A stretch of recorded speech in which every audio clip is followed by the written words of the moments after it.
लगभग 5 दशक पहले की बात है। गुजरात में राष्ट्रीय स्वयंसेवक संघ यानी आरएसएस का एक 3 दिनों का सम्मेलन होने जा रहा था। इस सम्मेलन की जिम्मेदारी सौंपी गई एक जोशीले नौजवान को। इस कार्यक्रम से पहले राष्ट्रीय स्वयंसेवक संघ के प्रांत प्रचारक ने कार्यक्रम को सुचारू ढंग से चलाने के लिए उस नौजवान के हाथ में पैसों से भरी एक थैली थमा दी।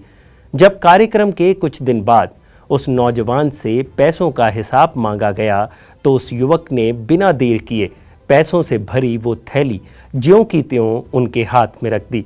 जब उस नौजवान से उन्होंने पूछा कि इतना बड़ा आयोजन हुआ लेकिन इस थैली से तो एक भी पैसा खर्च नहीं हुआ, तो उस नौजवान ने पूरी विनम्रता से मुस्कुराते हुए कहा कि इसे खर्च करने की ज़रूरत ही नहीं पड़ी, मैंने खुद ही प्रबंध कर लिया।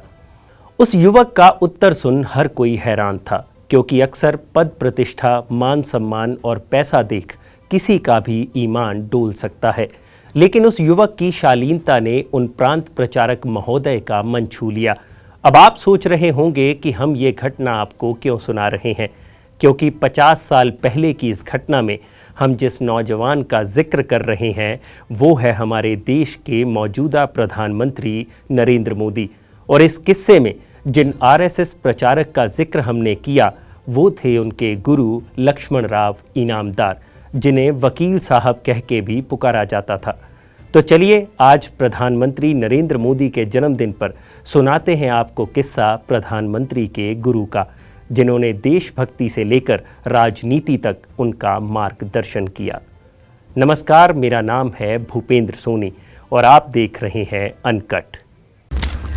1960 के बाद अगले 2 दशकों तक आरएसएस को गुजरात के घर घर तक पहुंचाने में लक्ष्मण राव इनामदार का काफ़ी योगदान रहा है।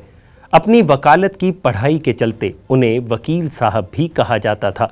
वकील साहब का जन्म 19 सितंबर 1917 को महाराष्ट्र में हुआ था। वे काफ़ी छोटी उम्र में ही आरएसएस के बाल स्वयंसेवक बन गए थे। 1943 में पूना यूनिवर्सिटी से वकालत की डिग्री लेने के बाद वकील साहब आरएसएस के प्रचारक बन गए। उन्होंने आज़ादी की लड़ाई में भी अपना योगदान दिया और हैदराबाद निज़ाम के शासन के खिलाफ चल रहे प्रदर्शनों में भी वकील साहब ने बढ़ चढ़कर हिस्सा लिया। वकील साहब को गुजरात आरएसएस का फाउंडिंग फादर भी कहा जाता है।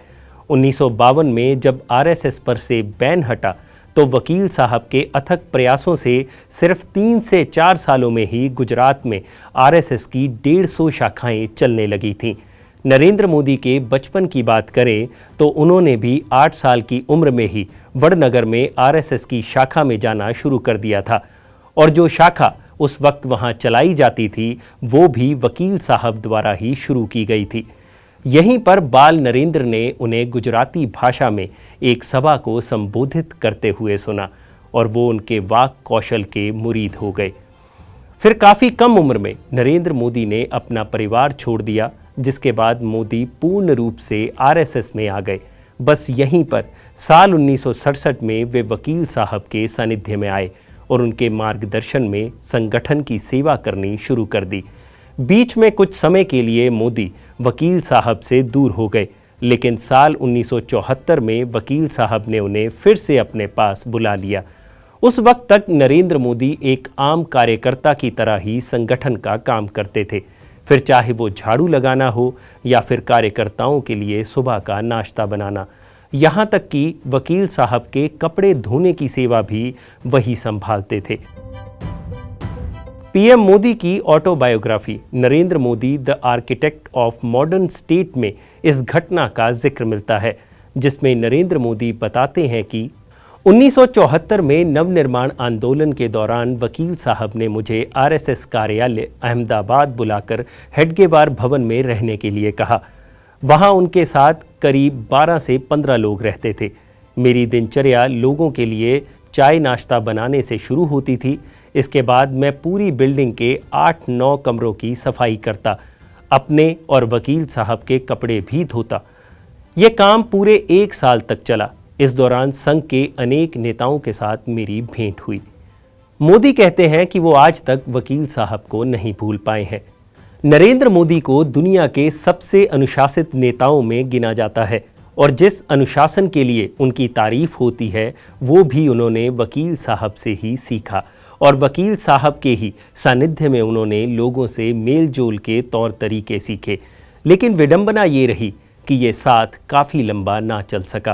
कैंसर के चलते साल 1983 में वकील साहब ने इस दुनिया को अलविदा कह दिया। वकील साहब के लिए नरेंद्र मोदी का प्यार दुनिया ने जाना साल 2001 में। 18 अगस्त 2001 को उन्होंने अपने गुरु लक्ष्मण राव इनामदार की जीवनी पर अपनी लिखी गुजराती पुस्तक सेतुबंध का अनावरण 7 RCR में किया, जो उस वक्त अटल बिहारी वाजपेयी का प्रधानमंत्री आवास हुआ करता था। तब मोदी ने वकील साहब की तुलना भगवान राम द्वारा तैयार किए गए राम सेतु से की थी।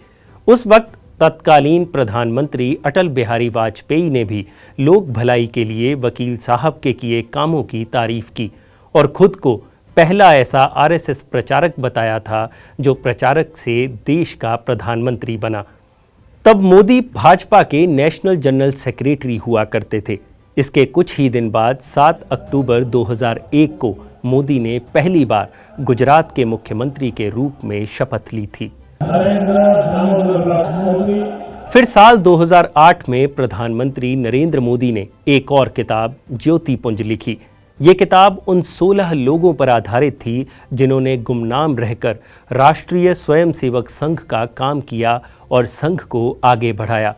इस किताब का भी एक पूरा अध्याय लक्ष्मण राव इनामदार को समर्पित है, जहां नरेंद्र मोदी अपने गुरु इनामदार के बारे में लिखते हैं कि वकील साहब में अपने सुनाने वालों को रोज़मर्रा की उदाहरणों के जरिए समझाने की अद्भुत प्रतिभा थी।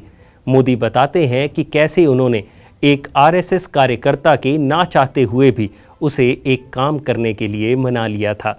इनामदार कहते थे कि अगर आप इसे बजा सकते हैं तो ये बांसुरी है और अगर नहीं तो ये महज एक लकड़ी का टुकड़ा है। और आज नरेंद्र मोदी के जीवन में भी इन्हीं लक्ष्मण राव इनामदार जी का व्यक्तित्व साफ झलकता है। अगर आपको ये वीडियो पसंद आया हो तो इसे लाइक और शेयर ज़रूर करें और जानकारी से भरे ऐसे ही और वीडियोस देखने के लिए सब्सक्राइब करें हमारा चैनल अनकट।